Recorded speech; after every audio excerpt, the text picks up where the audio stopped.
You know those people who love exploring beaches, museums, hiking trails while they're on vacation? Don't get me wrong, I'm one of those people too.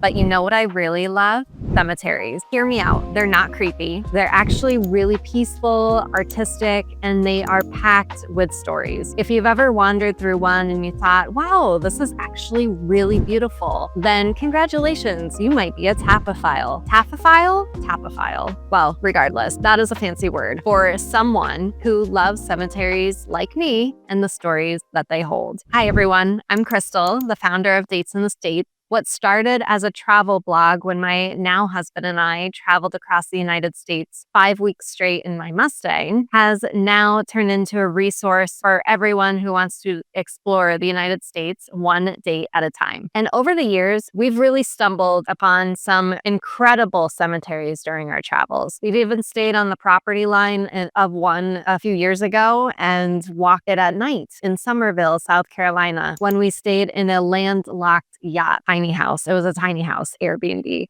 It was definitely really interesting. So, yep, we stayed on a yacht. It was shipwrecked on land or dropped off somewhere in the middle of nowhere, which was right next to a graveyard. And it was really interesting. But anyways, I digress. All right, let's talk about a few of our favorite cemeteries. Number one is New Orleans, St. Louis Cemetery, number one to be exact. The city is already dripping with history and culture, and honestly, its cemeteries are no exception. The St. Louis Cemetery number one, there's different numbers. Number one is actually the most famous one and one of the largest ones, I think. And it's famous for its above ground tombs, partly because of the city's low elevation.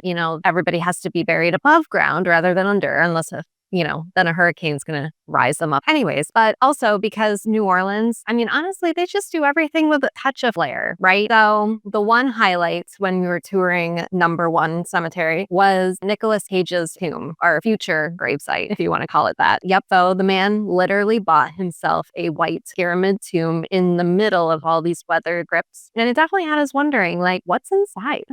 The next one I want to mention is the Westminster Burial Grounds in Baltimore. So that one is home to none other than Edgar Allan Poe himself. You can feel honestly, I would call it Gothic energy. Like the stories he wrote, they're still whispering through the air. Standing at Poe's grave, you can't help but reflect on how much his work still shapes literature today. It's really simple yet powerful, and a quiet reminder that creativity and legacy can honestly outlast everything else. Closer to home for us is one of the most beautiful cemeteries we've explored, which is Mount Hope Cemetery in Rochester, New York. It's one of the oldest municipal cemeteries in the United States, and honestly, it feels more like a peaceful park than a burial ground. Like everyone around here in Rochester, we just go there for a walk. Like an afternoon walk. No big deal, right? We're just going to walk the cemetery because that's just how peaceful and beautiful it really is. It has winding hills and old trees and Victorian monuments, make it really a favorite spot for photographers, like I said, walkers, history lovers, everyone, you name it. And you can also visit Susan B. Anthony's gravesite there, which is always covered in I voted stickers every election season, honestly year round probably. And nearby, you can also find Frederick Douglass's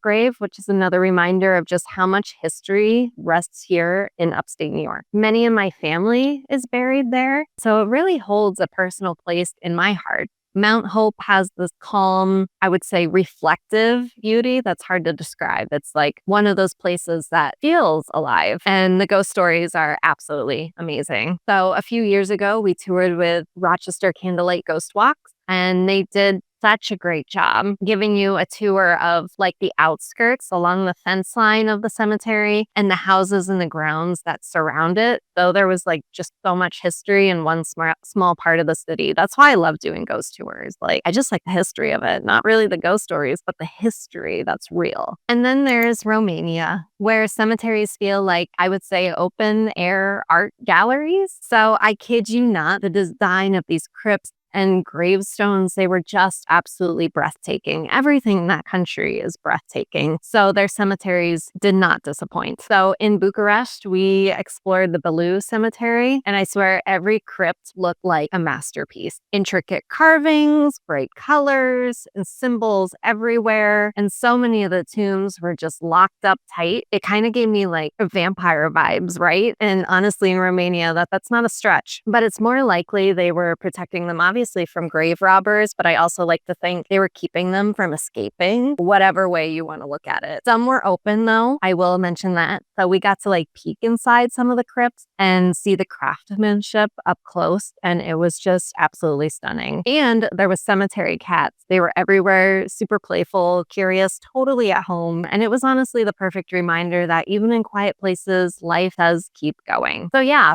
for us, cemeteries just aren't resting places. They're like time capsules. Every tomb, every sculpture, every quiet corner tells a story about love, loss, life. And whether it's a pyramid in New Orleans, a poet's grave in Baltimore, the peaceful hills of Mount Hope, or the artistry of Romania, each one left us thinking a little differently about the world. If you've never explored a cemetery while traveling, I really suggest that you give it a try. It's just a really cool way to like tour the history of where you're visiting and just kind of, I don't know how to explain it. You might find the history and the art, maybe a friendly cat or two, and who knows, you might turn into a taphophile just like us. Thanks for watching. If you like this video, please be sure to hit the like and subscribe buttons. It really does help us out. And don't forget to check out Dates in the States, our city date books. They're physical books, or you can get digital downloads, but they're filled with creative mystery dates designed to help couples explore new places, try something new together, and make memories one adventure at a time. So whether you're planning a weekend getaway or you're exploring your own backyard, these books really can turn any day into a date. You can find them at datesinthestates.com. All right, everybody, thank you so much for watching. Bye-bye.